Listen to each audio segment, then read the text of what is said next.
Bismillahirrahmanirrahim. Assalamualaikum warahmatullahi wabarakatuh. Alhamdulillahi ala ihsani wa syukru lahu ala taufiqihi wa amtinani. Asyhadu an la ilaha illallah wahdahu la syarika lahu ta'ziman li sya'nihi wa asyhadu anna Muhammadan abduhu wa rasuluhu da'ila ridwani. Allahumma salli alaihi wa ala alihi wa ashabihi wa ikhwani. Kita masih melanjutkan tentang perjalanan perang Khalid ibn Walid ketika berperang di daerah Persia, yaitu daerah Irak ya, zaman dahulu ya.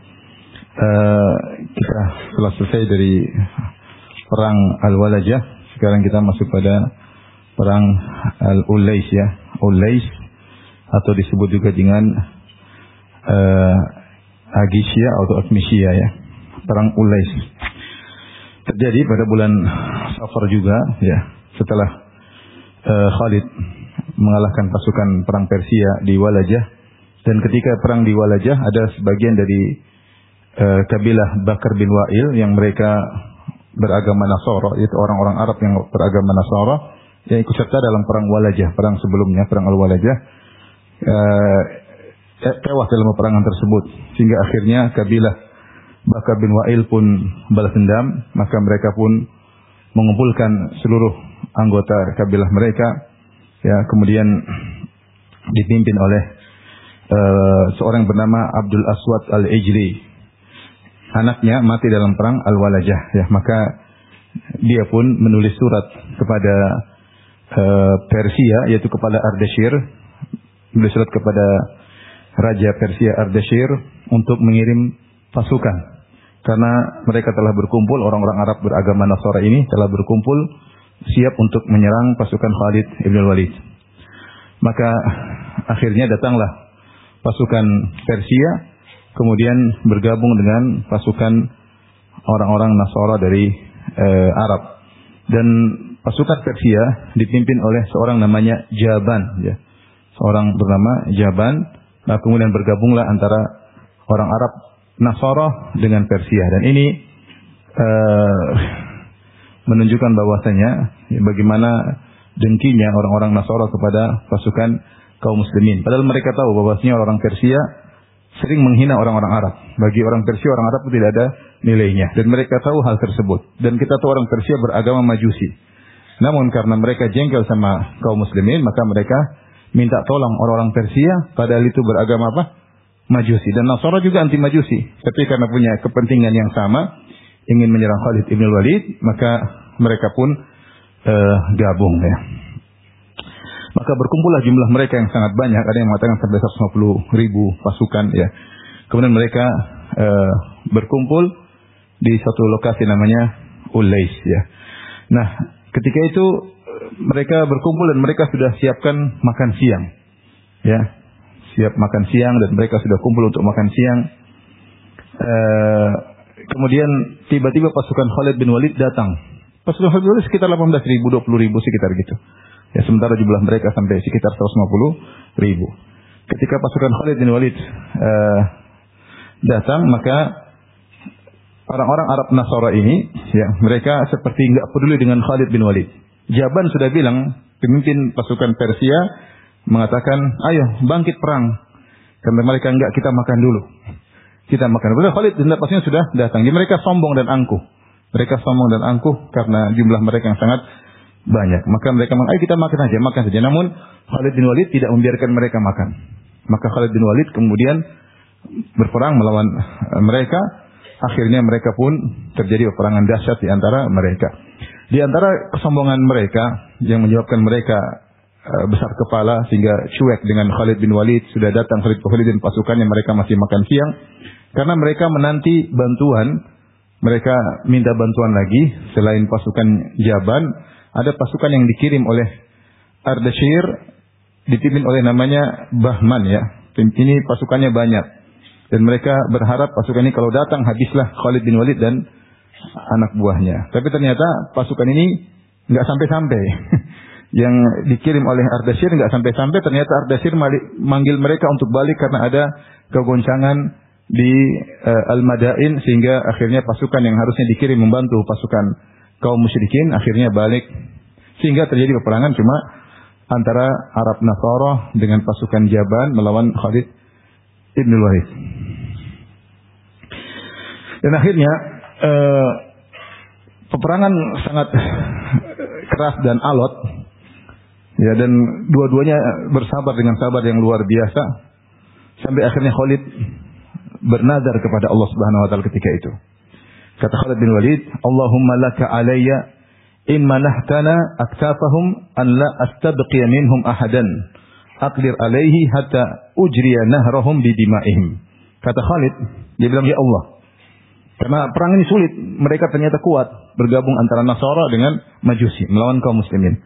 Maka Khalid bernazar, dia mengatakan, "Ya Allah, jika Engkau anugerahkan kepadaku untuk menguasai mereka, untuk menawan mereka, maka aku akan tidak biarkan seorang pun yang aku tangkap, kecuali aku akan mengalirkan sungai mereka dengan darah mereka.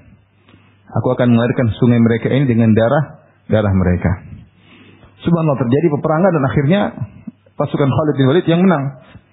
Kemudian Khalid menyuruh seorang untuk memberi pengumuman al-asra, yaitu jangan bunuh mereka. La taqtulu illa man imta'a min al-asr. Tidak ada yang dibunuh kecuali yang tidak mau ditangkap. Kalau ditangkap, tangkap. Kenapa Khalid ingin ditangkap? Karena semuanya ditangkap untuk dipenggal supaya darahnya dialirkan ke sungai. Sebagaimana nazarnya siapa? Khalid bin Walid. Kecuali yang tidak mau ditangkap, bunuh. Maka akhirnya kaum muslimin hanya menangkap mereka. Di mana-mana ditangkap sampai akhirnya datanglah tawanan yang sangat banyak, ya. Kemudian Khalid bin Walid menugaskan sekelompok orang untuk menggal kepala mereka dan mengalirkan darah mereka di sungai tersebut sebagaimana nazarnya Khalid bin Walid. Dan itu dilakukan sehari semalam, ya.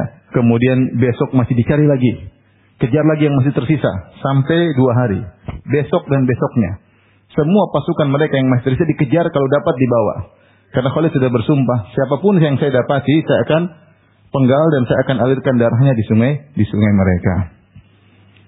Sampai akhirnya sebelum Khalid bin Walid memenggal mereka, maka aliran sungai dialirkan ke arah lain. Kemudian ditutup, kemudian Khalid bin Walid menumpahkan darah mereka. Akhirnya ditumpahkan darah yang banyak, tapi darah tersebut tidak mengalir karena darah mudah sekali menggumpal.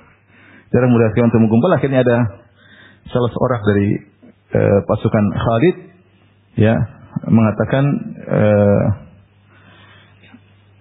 ini la yajri dima'ahum hatta tursilal ma' ala dam fa yajri ma'ahu fatabarra bi yaminik. Tidak bisa kau akan mengalirkan darah mereka wahai Khalid sampai kau kembalikan aliran air sungai.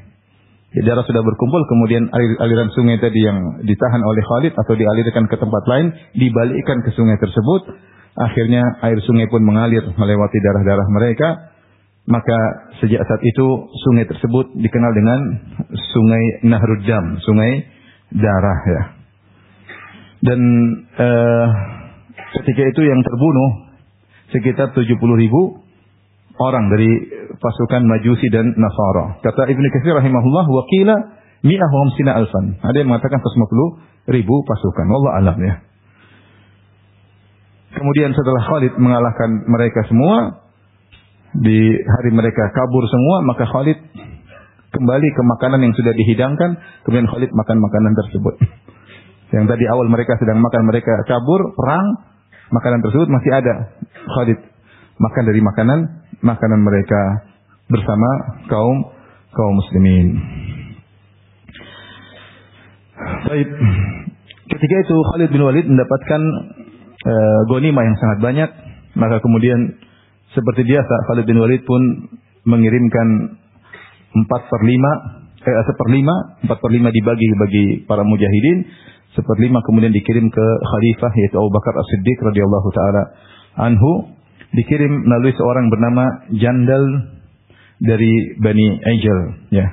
Maka tatkala Jandal ini sampai kepada Khalid bin Abu Bakar As-Siddiq, kemudian menunaikan amanah titipan dari Khalid bin Walid, maka akhirnya Abu Bakar As-Siddiq memberi hadiah kepada Jandal ini dengan jariyah dari seorang wanita dari tawanan, itu budak wanita. Kemudian Abu Bakar As-Siddiq berkata kepada orang-orang Quraisy di Madinah. Khalid lagi di Irak, lagi di Persia. Kata Abu Bakar As-Siddiq, "Ya ma'syara Quraisy, wahai kaum Quraisy kalian. Inna asadakum qad ada 'alal asad, faghalabahu 'ala kharadilihi." Sungguhnya singa kalian, maksudnya Khalid bin Walid, telah menyerang singanya musuh, maksudnya menyerang Persia. Faghalabahu 'ala kharadilihi, dan ternyata singa kalian itu Khalid bin Walid mendominasi singa tersebut untuk makan hewan buruan. Yang menang maksudnya Khalid bin Walid. Kemudian kata Abu Bakar As-Siddiq dengan perkataan yang masyhur, "Ajazatin nisa an yalidna mithla Khalid bin Walid." Kata Abu Bakar As-Siddiq, para wanita tidak mampu melahirkan putra seperti siapa? Khalid bin Walid. Dan memang tidak akan ada lagi yang bisa melahirkan seperti siapa? Khalid bin Walid. Dan tentunya kalau kita lihat kisah ini ada beberapa faedah yang bisa kita ambil. Bahwasanya suku terkadang terjadi perang saudara di antara suku jika memang keyakinan bisa berbeda. Lihatlah, padahal mereka orang-orang Arab dari kabilah Bakar bin Wa'il dan yang beragama Nasara sampai gabung dengan Majusi untuk melawan pasukan Khalid bin Walid. Dan di pasukan Khalid bin Walid juga ada pasukan dari kabilah Bakar bin Wa'il yang kaum muslimin. Dan mereka yang paling semangat untuk melawan kabilah Bakar bin Wa'il yang Nasara ya. Karena mereka berjihad di atas jalan Allah Subhanahu wa taala meskipun harus berperang melawan sesama Arab ya. Harus berperang melawan sesama Arab. Dan bagaimana orang Nasara Arab yang tahu bahwasanya Majusi begitu benci atau merendahkan orang-orang Arab, mereka akhirnya bergabung karena ada kepentingan bersama. Adapun sikap Khalid yang telah bernazar dan menyembelih mereka atau memenggal kepala mereka untuk menumpahkan darah, itu adalah karena ijtihad Khalid. Dan seandainya mereka yang menang, pasti kaum muslimin akan dicincang. Pasti kaum muslimin akan dicincang. Dan mereka berhak untuk dibunuh. Dan cara bunuh Khalid cara membunuh mereka dengan cara demikian karena beliau sudah bernazar karena saking alotnya perang ketika itu. Dan beliau mengatakan, kalau saya berhasil membunuh mereka, tangkap mereka, saya akan mengalirkan darah mereka di sungai tersebut ya. Dan ini menunjukkan hebatnya Khalid ibn Walid radhiyallahu taala anhu. Kemudian saya bacakan perkataan Ibnu Katsir yang sudah pernah saya nukilkan. Dia berkata, "Tsumma jarat umurun tawilatun li Khalid fi amakin mutaaddidah yamallu sama'uha." Kemudian terjadi kejadian-kejadian yang panjang di tempat-tempat yang berbeda-beda, peperangan di lokasi yang berbeda-beda yang mungkin bosan kita mendengarnya. Wa huwa ma'a dzalik la yakallu wa la yamallu wa la yahin wa la yahzan. Sementara Khalid sendiri yang tokoh dalam cerita ini tidak pernah capek dan tidak pernah lelah dan tidak pernah bosan berperang. Kita yang dengar ceritanya sudah apa? Bosan. Karena perang lagi. Khalidnya sendiri tidak pernah letih. Khalidnya sendiri tidak pernah bosan. Terus menjalankan ya perintah Allah Subhanahu wa taala. Bal kullu ma lahu fi quwwatin wa saramatin wa shiddatin wa syahamah. Ya. Bahkan Khalid bin Walid selalu dalam kekuatan, kemudian ketegasan, keberanian dalam setiap peperangannya. Mithlu hadza innama khalaqahu Allahu 'izzan lil Islam wa ahlihi. Orang seperti ini memang Allah ciptakan untuk memuliakan apa? Islam.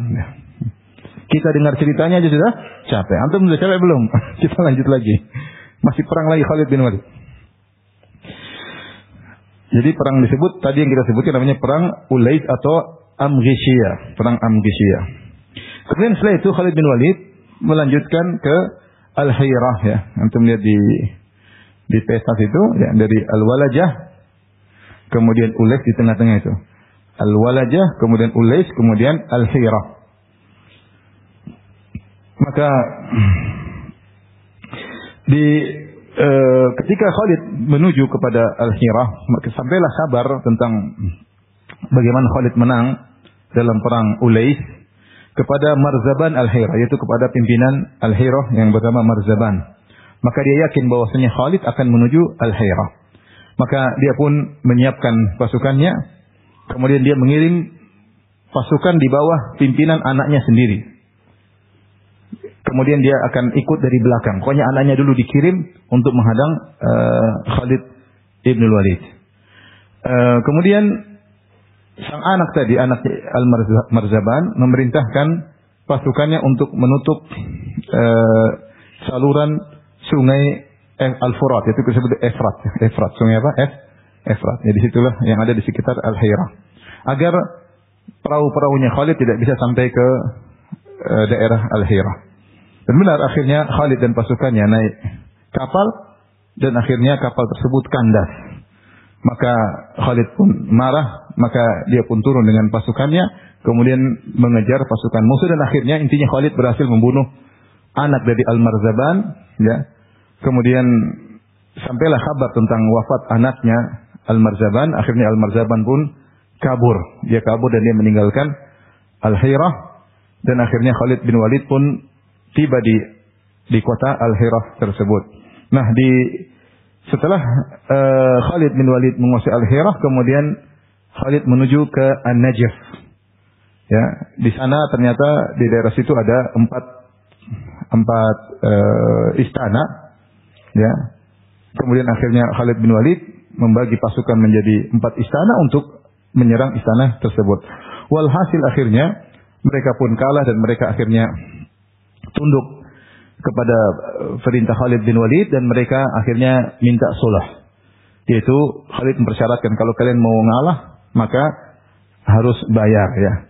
Sehingga Khalid bin Walid menyuruh mereka untuk bayar dengan jumlah yang banyak, ya. Yaitu kalau tidak salah disuruh bayar 190.000 dirham. Mi'at wa tis'ina alfan. Mereka mengirim untuk tunduk kepada perintah Khalid agar mereka selamat, mereka berani bayar 190.000 dirham. Akhirnya Khalid bin Walid mengirimkan harta tersebut kepada Khalifah Abu Bakar As-Siddiq radhiyallahu taala anhu. Sampailah jumlah yang banyak 190.000 dirham kepada Abu Bakar As-Siddiq. Namun di antara akhlak kaum muslimin ketika itu, Abu Bakar As-Siddiq menjadikan 190.000 ini sebagai potongan dari jizyah mereka. Karena mereka ketika tunduk, mereka harus bayar apa? Jizyah. Tapi kata Abu Bakar, yang mereka diambil sekarang ini, anggaplah sebagai cicilan jizyah mereka, ya. Ini di antara kebaikan kaum muslimin.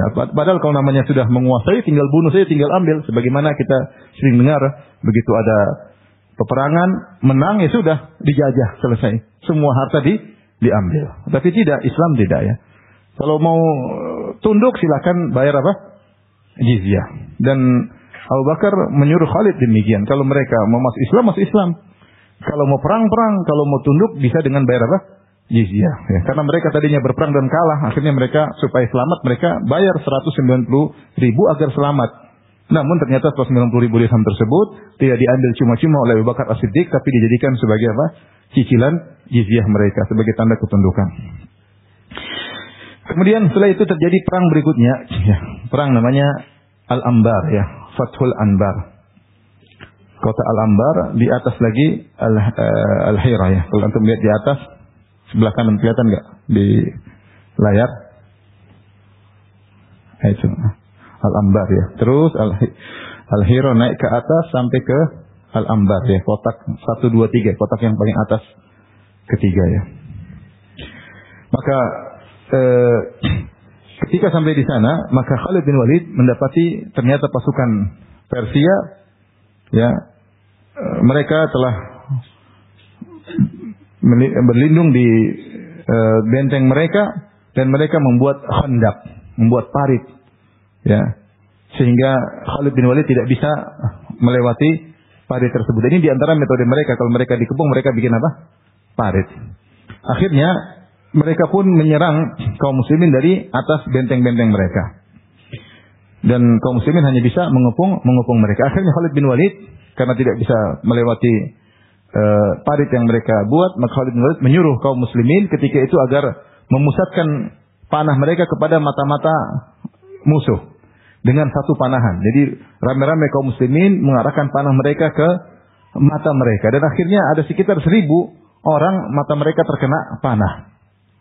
Dan ini disebut oleh para ulama menunjukkan bagaimana hebatnya kaum muslimin dalam memanah. Artinya mereka kalau panah jitu, ya. Ketika mereka mengarahkan kepada mata bisa kena apa? Mata. Sehingga 1.000 orang dari mereka matanya kena panah. Sehingga perang tersebut dikenal dengan Zatul Uyun, yaitu perang yang mengenai mata-mata musuh. Jadi mata mereka sekitar 1000 pasukan mereka terkena panah kaum muslimin. Kemudian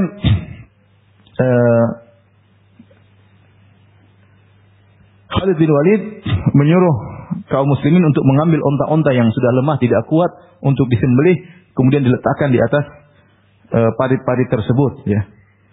Sehingga parit-parit tersebut bisa ditutupi dengan onta-onta, kemudian baru dilewati oleh kaum muslimin. Akhirnya mereka pun kalah dan mereka tunduk dan mereka akhirnya melakukan sulh, yaitu membayar kepada kaum muslimin jizyah karena tunduk kepada pasukan Khalid. Kemudian juga perang berikutnya disebut dengan perang Ainut Tamr. Ya. Lanjut, ya. Di situ berkumpul pasukan dari kaum Arab dengan kaum Persia, ya. Kaum Arab dipimpin oleh seorang namanya Aqqah bin Abi Aqqah. Aqqah bin Abi Aqqah. Kemudian bergabung dengan Persia, Majusi yang dipimpin seorang namanya Mahran atau Mihran. Kemudian Aqqah berkata kepada pimpinan Majusi Mihran, biar saya perang dengan Khalid, kamu nonton aja. Kami orang Arab lebih tahu tentang cara perang orang Arab. Biar kami Arab yang berperang, kamu nonton aja. Orang Persia mengatakan, sudah kita perang sekalian lawan Khalid bin Walid. Akhirnya Mihran mengatakan kepada anak buahnya, tenang aja. Sudahlah, biar mereka berperang, mereka lebih tahu. Kalau mereka menang, kan kemenangan buat kita. Kalau orang Arab ini kalau perang lawan Khalid, mereka menang, Khalid kalah, kan kemenangan buat kita. Kalau mereka kalah, pasukan Khalid pasti sudah lemah karena capek berperang. Akhirnya dibiarkanlah Aqqah untuk maju duluan. Aqqah bin Abi Aqqah ini, dia orang Arab. Akhirnya dia lagi sibuk menyusun pasukan, dibariskan. Khalid bin Walid punya ide nekat. Kata Khalid bin Walid kepada anak buahnya, saya ingin datang ke dia langsung. Ya, kamu jaga saya. Jadi Khalid suruh anak buahnya pasukan di belakang jaga Khalid. Sementara dia sedang ngatur saf, Khalid datang langsung menuju ke pasukan musuh, langsung tangkap nih orang. Selesai, ditangkap, dibawa, pasukannya kabur semua. Pasukannya kabur semua.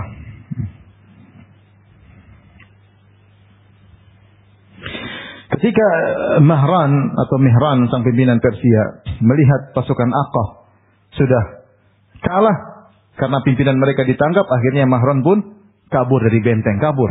Persia tersebut kabur.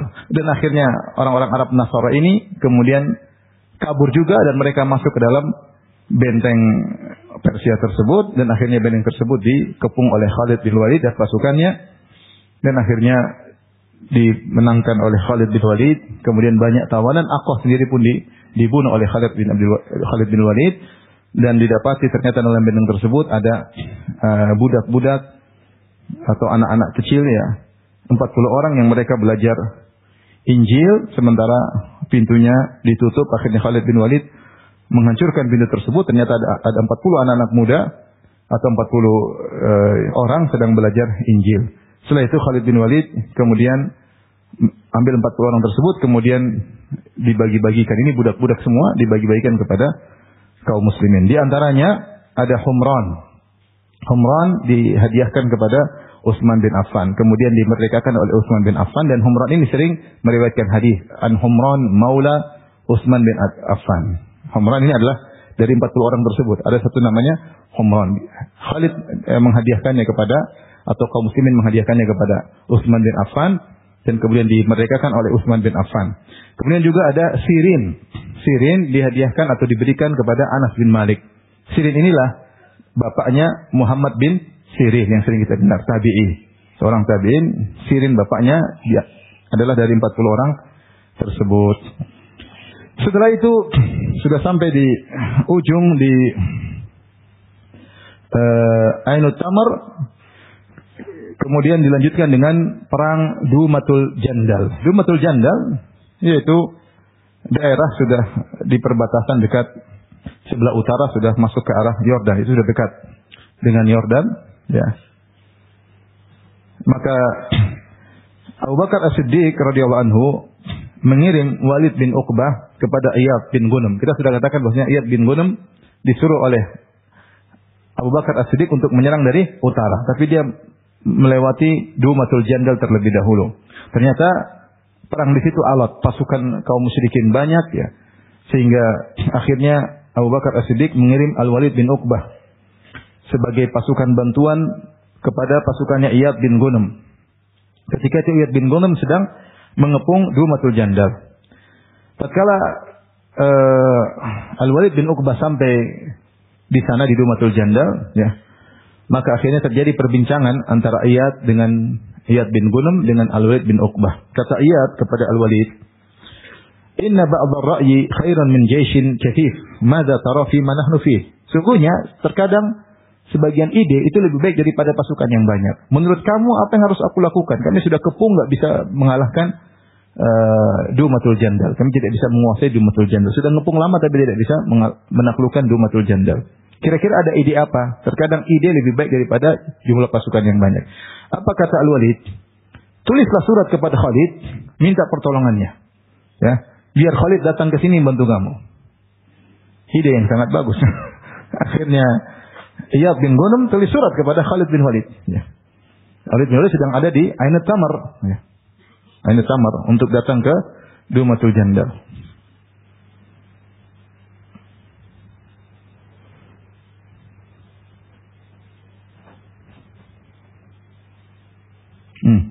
Dumatul Jandal kelihatan enggak? Oh, enggak kelihatan. Sebentar. Kelihatan? Di sebelah kiri atas. Sebelah kiri atas, yaitu jauh ya dari, kalau yang tadi Persia sebelah apa? Kanan. Paham? Jadi Ainut Tamar tadi daerah sebelah apa? Kanan yang warna kuning, paham? Kelihatan? Nah, kemudian Khalid harus pergi ke arah kiri, ke arah Dumatul Jandal. Dumatul Jandal sudah di ujung, di atasnya daerah merah itu daerah Romawi, paham? Romawi. Yang kuning daerah Persia. Jadi Dumatul Jandal ini masih di Jazirah Arab, tapi sudah di perbatasan. Sebelah kanan Persia, sebelah atas apa? Romawi. Jadi Khalid pergi dari Ainut Tamar jauh menuju ke Dumatul Jandal. Maka sebelum Khalid datang, Khalid membalas suratnya Iyad bin Ghunem radhiyallahu anhu. Kata Khalid bin Walid, "Iyyaka urid." Min Khalid ila Iyad. Dari Khalid kepada Iyad, "Iyyaka urid." Kepadamu lah aku akan, maksudku tulisan ini. Apa kata Khalid? "Labith qalilan ta'tikal halaibu." Tunggu sebentar. Akan datang kepadamu hewan-hewan tunggangan, yahmilna asadan 'alaihal qasyaibu. Yang hewan-hewan tunggangan tersebut mengangkut singa-singa yang siap membawa racun-racun. Kata ibu tatba'uha kata ibu, pasukan yang datang berturut-turut. Jadi setelah itu kemudian Khalid pun berangkat dari Ainut Tamar. Ketika datang kabar pasukan Khalid datang, kabar ini sampai kepada penduduk Dumatul Jandal, mereka pun ketakutan. Mereka pun ketakutan dan kemudian terjadi perang yang dahsyat dan akhirnya kaum musyrikin pun kalah dan banyak di antara mereka yang terbunuh dan akhirnya Dumatul Jandal pun dikuasai oleh pasukan kaum muslimin. Dan ini adalah lokasi yang sangat strategis ya, karena dia dari sisi selatan Jazirah Arabiyah, dari sisi utara apa? Syam, Romawi, kemudian dari sisi timur Persia ya. Akhirnya dipegang oleh kaum muslimin. Setelah itu ada perang-perang berikutnya ya. Ada namanya Al-Hafid. Kita kembali lagi.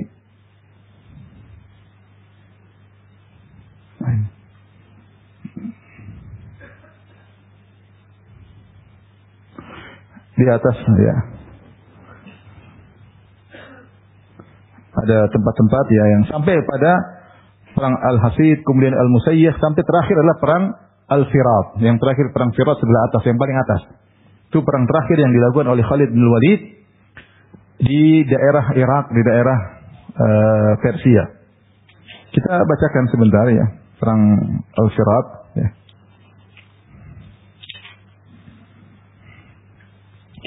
Dari buku Al-Bidayah wa Nihayah. Kemudian Khalid bin Walid pun berjalan dengan pasukannya menuju Al-Firat. Dan dia adalah daerah perbatasan antara Syam, Irak dan Jazirah. Ya, kemudian beliau menempati ya di sana selama bulan Ramadan dalam kondisi muftiran, dalam kondisi berbuka. Jadi Khalid dulu tidak puasa. Ini bulan Ramadan. Perang di bulan Ramadan dan beliau tidak apa? Tidak puasa. Ya. Karena beliau sibuk melawan musuh-musuh. Dia butuh kekuatan, beliau tidak puasa. Ya. Ketika orang-orang Romawi mengetahui Khalid bin Walid sudah datang dekat daerah perbatasan Romawi, ya, maka mereka pun ngamuk, ya. Kemudian mereka minta tolong kepada Arab-Arab yang ada di sana yang berloyal kepada Romawi seperti Taglib, Iyad dan Namir, ya. Akhirnya mereka pun berkumpul pasukan Romawi ketika itu, ya. Berkumpullah pasukan Romawi dengan orang-orang Arab, ya.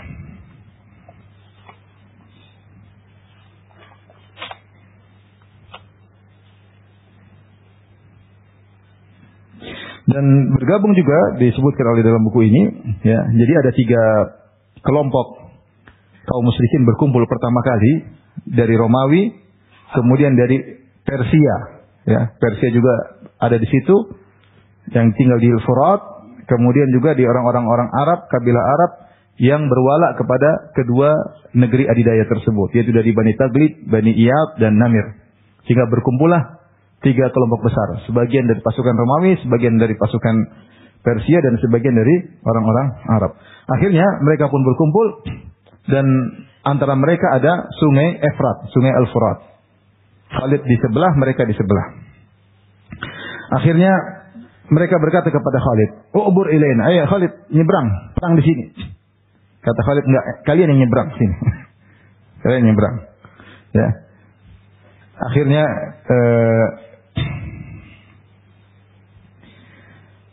kata mereka, "Fatanahu hatta na'bir." Minggir, kalian minggir supaya kami bisa lewat. Minggir dulu. Kata Khalid, "Enggak, kalian lewat bawah. Kami tidak mau minggir, ya. Kalian nyebrang tapi lewat bagian apa? Bawah." Ya.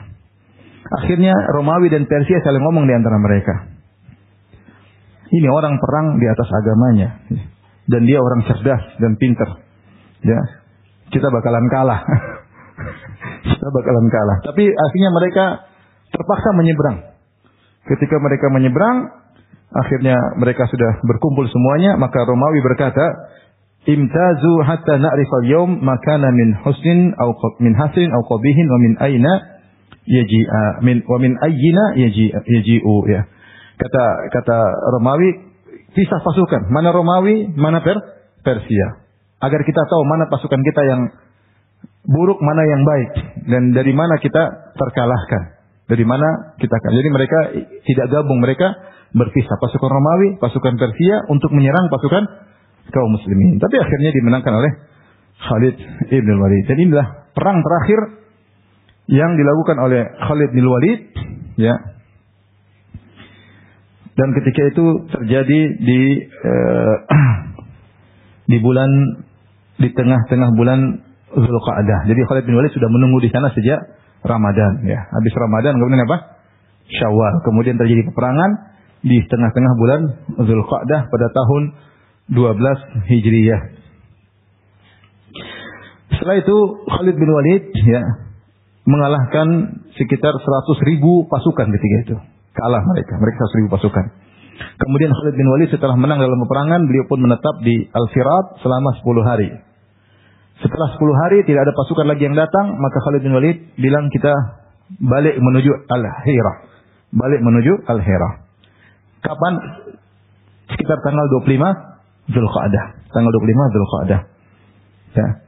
Kemudian Khalid bin Walid menyuruh Asim bin Amr untuk berjalan di pasukan depan. Kemudian beliau menyuruh Syajarah bin La'az untuk berjalan di bagian belakang. Jadi pasukan depan, Al-Muqaddimah, ada Saqah, pasukan bagian belakang. Ini mau pulang dari Al-Firat menuju ke mana? Al-Hira. Jauh Al-Firat menuju ke Al-Hira. Khalid bagi pasukan buat apa? Dia ternyata ada rencana. Khalid bin Walid ternyata ada rencana.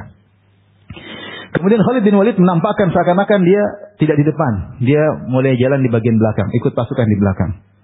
Orang-orang tidak perhatian.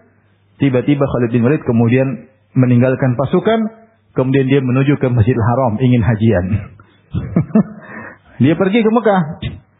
Kemudian dia melewati jalan-jalan yang tidak diketahui oleh orang. Jalan-jalan yang susah, ya. faja'ala yasiru mu'tasifan, yaitu jalan yang tidak diketahui orang, jalan sini agar orang tidak tahu karena dia meninggalkan pasukan. Karena kalau ketahuan dia meninggalkan pasukan bahaya. Mungkin Romawi dengar Khalid lagi hajian, mungkin serang. Persia dengar Khalid lagi hajian, mungkin diserang. Maka dia pasukannya pun tidak tahu. Maka dia pura-pura ke belakang terus kabur. Kabur pergi kemana? Ke Mekah. Subhanallah ya. Tidak capek ya. Sudah capek istirahat dulu. Pergi ke Mekah. Pasukan jalan pelan-pelan menuju Hira. Karena menuju Hira jauh. Mungkin jalan berhenti. Khalid sudah perkirakan. Kamu jalan pelan-pelan sampai ke Al-Hira. Sampai mungkin tanggal sekian baru sampai. Intinya sampai habis hajian baru sampai ke Al-Hira. Kemudian sampai di Mekah. Beliau kemudian haji. Kemudian setelah itu beliau balik menuju pasukan. Ya, sebelum mereka sampai ke Al-Hira, dia balik lagi menuju pasukan bagian belakang. Begitu sampai Al-Hira, Khalid sudah ada. Orang tidak ada yang tahu. Pasukannya tidak ada yang tahu kalau Khalid ternyata berhaji. Kecuali yang bersama dia menemani beliau. Namun kabar ini akhirnya sampai kepada Abu Bakar As-Siddiq. Karena orang hajian pulang, Khalid di sana. Ini gimana? Pasukan di mana? Khalid di mana? Bayangkan dari Irak ke Mekah jauh atau tidak? Jauh, subhanallah. Maksudnya luar biasa. Akhirnya ketahuan sama Abu Bakar As-Siddiq dan akhirnya Abu Bakar As-Siddiq disebutkan oleh Ibnu Katsir dalam Al-Bidayah wa Nihayah, wa kanat uqubatuhu indahu an sarafahu min ghazwatil Iraq ila ghazwat Syam. Dihukum Khalid bin Walid, sudah kamu tidak boleh lagi perang di Irak, kamu sekarang pergi ke negeri Syam, itu hukumannya. Kemudian beliau tulis tulisan kepada Khalid teguran, dia mengatakan wa innal jumu'a lam tusja bi aunillahi sajjaka falyuhannika Aba Sulaiman an-niyah wal khutwah fa'atmim yutammimillahu laka wala yadkhulannaka ujbun fatakhsar wa tukhdal. Kata Khalid bin Walid, Abu Bakar mengakui kehebatan Khalid. Dia tadi mengatakan ajizat nisa an yalitna misla Khalid. Para ibu-ibu tidak mampu melahirkan anak seperti siapa? Khalid. Dan tidak ada sampai sekarang belum ada seorang wanita melahirkan anak seperti siapa? Khalid bin Walid. Abu Bakar mengakui kehebatan Khalid. Dia mengatakan, wahai Khalid, sungguhnya pasukan tidak ada yang semangat seperti kalau kau yang bawa dengan izin Allah Subhanahu wa taala. Tidak ada pasukan yang benar-benar semangat perang seperti kalau kau yang menjadi apa? Pimpinannya dengan izin Allah Subhanahu wa taala. Maka hendaknya kau bergembiralah dengan niatmu yang tulus dan perencanaanmu, sempurnakanlah ya perjalananmu, perangmu, niscaya Allah akan menyempurnakan pahala bagimu. Namun ingat, wala yadkhulannaka ujbun fatakhsar wa tuhzal. Jangan sampai kau ujub, maka kau akan merugi ya, dan kau akan ditinggalkan oleh Allah Subhanahu wa taala. Ya. Wa iyyaka an tudilla bi amalin fa innallaha lahul mannu wa huwa waliyul jaza. Dan hati-hati jangan sampai kau merasa mentang-mentang, karena semuanya keberhasilanmu dari Allah Subhanahu wa taala. Nasihat dari Abu Bakar As-Siddiq, ya, sehebat Khalid pun jangan sampai apa? Ujub. Kira-kira kalau antum menjadi Khalid ujub atau tidak? Luar biasa, perang enggak pernah kalah, selalu menang ya. Baru datang pasukan sudah Romawi dan Persia sudah ketakutan. Ada kesempatan haji, kemudian apa? Haji, Masya Allah, luar biasa. Baik, kita tutup kajian kita dengan membaca dari Al-Bidayah wa Nihayah tentang kejadian-kejadian yang terjadi pada tahun ini, itu pada tahun 12 Hijriah. Di antara kejadian-kejadian yang terjadi pada tahun 12 Hijriah, di antaranya Abu Bakar As-Siddiq memerintahkan Zaid bin Sabit untuk ngumpulin apa? Al-Quran, yang sudah kita bahas. Di antara kejadian yang terjadi pada tahun 12 Hijriah, Ali bin Abi Thalib menikah dengan Umamah binti Zainab binti Rasulullah sallallahu alaihi wasallam. Jadi ini setelah Fatimah meninggal dunia, baru kemudian Ali bin Abi Thalib menikah dengan wanita-wanita, di antaranya beliau menikah dengan Umamah bintu Abil As. Kita tahu anak putri-putri Nabi yang paling tua namanya siapa? Zainab. Dan Zainab menikah dengan Abul As Ibn Rabi' ya. Dan Abul As ini bin Abdi Syam al-Umawi. Abul As adalah ponakannya siapa? Ponakannya Khadijah. Khadijah punya saudari namanya Halah bintu Khuwailid. Ada yang mengatakan saudari perempuannya Khadijah namanya Halah atau Hind bintu Khuwailid. Nah, anaknya Halah atau Hind ini namanya Abul As. Kemudian Abul As ini menikah dengan Zainab. Abul As menikah dengan Zainab atas saran dari Khadijah radhiyallahu taala anha. Ya. Dalam kisah yang masyhur, maka ketika menikah Abul As dengan Zainab, maka Khadijah melepaskan kalung yang biasa dia pakai, dia berikan di leher Zainab untuk sebagai hiasan di malam pertama untuk bertemu dengan Abul As ibn Rabi'. Ya.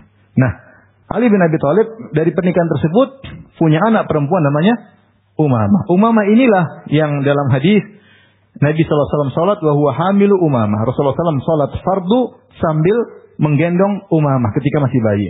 Kalau Rasulullah SAW sujud maka dia letakkan Umamah. Kalau beliau berdiri maka beliau angkat apa?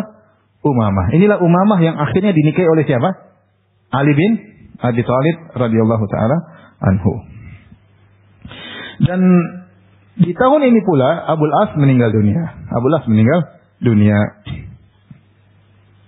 Kemudian juga di antara kejadian tahun 12 Hijriah, Umar bin Khattab menikah dengan Atikah bintu Zaid bin Amr bin Nufail. Dan Atikah adalah sepupu Umar. Wa kana laha muhibban wa biha mu'jaban. Kata Ibnu Katsir, Umar sangat mencintai Atikah ini, sepupunya ini. Dan dia takjub dengan sepupunya ini, ya. Bahkan Umar ya tidak berani, wa kana la yamna'uha minal khuruj ila salat wa yakrahu khurujaha. Umar tidak suka istrinya pergi ke masjid, namun dia tidak bisa melarang istrinya untuk ke masjid. Karena apa sih? Cinta, ya. Saya bacakan Ibnu Katsir. Wa kana la yamna'uha minal khuruj ila salat. Umar tidak melarang istrinya untuk ke masjid, wa yakrahu khurujaha. Padahal dia tidak suka kalau istrinya ke mana? Ke masjid. Fajalasa laha dzata lailatin fi tariq. Suatu hari Umar nunggu istrinya di tengah jalan, dia duduk. Fi zulmah, dalam kegelapan. Falamma marra terkala istrinya lewat di tengah kegelapan, daraba bi yadihi ala ajuziha, maka Umar pun mukul pantat istrinya. Maksudnya, udah jangan keluar-keluar lagi. Karena dia sangat sayang kepada istrinya. Faraja'at ila manziliha wa lam takhruj ba'da dzalik. Maka akhirnya Atikah ini istri Umar pulang ke rumah dan dia tidak pernah keluar rumah lagi setelah itu. Sebelumnya Atikah ini menikah dengan saudaranya Umar, Zaid bin Khattab. Kemudian Zaid bin Khattab meninggal, kalau nggak salah di antara peperangan, entah peperang Al-Yamamah atau ya meninggal, akhirnya jadi janda. Ketika janda dinikahi oleh siapa? Umar. Sebelumnya, sebelum dinikahi oleh Zaid, ternyata Atikah ini dinikahi oleh Abdullah bin Abi Bakar. Abdullah bin Abi Bakar siapa? Putranya Abu Bakar. Jadi Atikah ini pertama suaminya siapa? Abdullah bin Abu Bakar. Ketika Abdullah bin Abu Bakar meninggal dunia, dinikahi oleh siapa? Zaid bin Al-Khattab. Ketika Zaid bin Al-Khattab meninggal dunia, dinikahi oleh siapa? Umar. Ketika Umar bin Al-Khattab meninggal dunia, dinikahi oleh Az-Zubair. Ketika Zubair meninggal dunia, ini kan orang hebat semua. Abdullah bin Abi Bakar, Zaid bin Al-Khattab, Abu Al-Khattab, kemudian Zubair ibn Al-Awwam. Ketika Zubair bin Al-Awwam meninggal dunia, dia dilamar oleh Ali bin Abi Thalib. Jadi zaman dahulu, mohon maaf, tidak ada perkataan janda nganggur tuh nggak ada. Jadi para sahabat menolong, ada teman meninggal, ada jandanya dinikahi. Maka ketika Zubair meninggal dunia, maka Ali bin Abi Thalib pun ingin menikahi Atikah. Tapi apa kata Atikah? Ini argobu bika anil maut. Saya tidak ingin kau meninggal dunia karena suami-suamiku semua pada apa? Meninggal. Akhirnya tidak mau menikah lagi sampai meninggal dunia. Di tahun ini pula Umar membeli budaknya bernama Aslam. Aslam, ya. Dan dia adalah salah seorang tabi'in yang sangat mulia dan dia punya namanya Zaid bin Aslam, ahli tafsir. Zaid bin Aslam. Aslam ini adalah budak yang dibeli oleh Umar. Dia punya namanya Zaid bin Aslam. Kalau kita baca buku tafsir sering ada dari Zaid bin Aslam.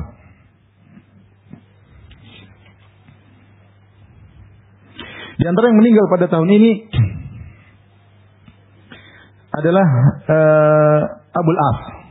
Tadi kita sebutkan Ali bin Abi Thalib menikah dengan putrinya Umamah binti Abul As, dan tahun yang sama Abul As bin Rabi bin Abdul Uzza bin Abdi Syams bin Abdi Manaf bin Qusay Al-Qurashi, suaminya Zainab meninggal dunia. Dan Abul As adalah orang yang sangat baik kepada Zainab.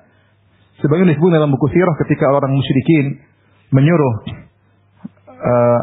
agar kaum musyrikin menceraikan putri-putri Nabi, agar Nabi sibuk dengan putri-putri yang diceraikan. Ketika itu putri-putri Nabi, Zainab, Ruqayyah, Ummu Kulsum.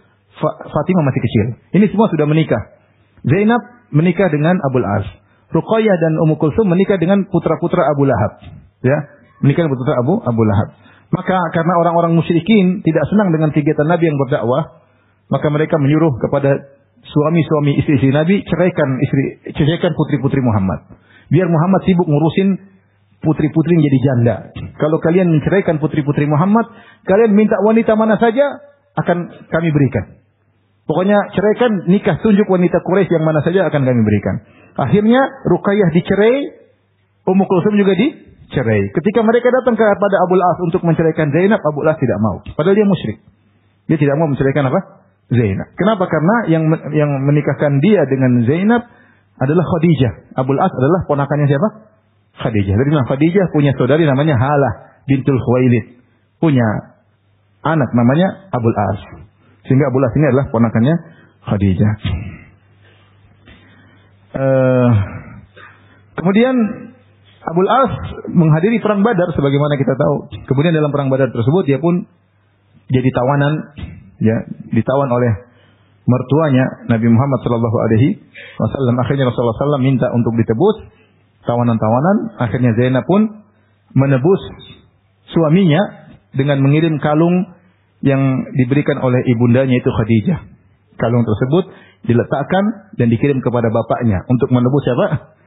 Suaminya. Ya. Kata Ibnu Katsir, "Falamma ra'aha Rasulullah sallallahu alaihi wasallam raqqatan riqqatan syadidah." Ketika Nabi melihat kalung tersebut, Rasulullah SAW pun sedih dengan sedih yang luar biasa, dan akhirnya Rasulullah SAW membebaskan Abul As yang jadi tawanan perang karena kalung tersebut. Karena kalung ini mengingatkan beliau kepada siapa? Khadijah. Kepada Khadijah, kepada putrinya Zainab. Zainab tidak punya harta apa-apa untuk menebus suaminya kecuali mengirim kalung tersebut. Tapi Rasulullah memberi syarat agar Abul As mengirim Zainab ke Madinah. Zainab dari Mekah dikirim ke Madinah. Akhirnya Abul As memenuhi permintaan Nabi, maka dia dibebaskan dan dia mengirim Zainab ke kota Madinah, dan Abul As tinggal di Mekah masih dalam kondisi kafir. Dan dia akhirnya masuk Islam menjelang Fatu Makkah. Jadi tetap kafir sampai menjelang Fatu Makkah baru kemudian beliau masuk Islam.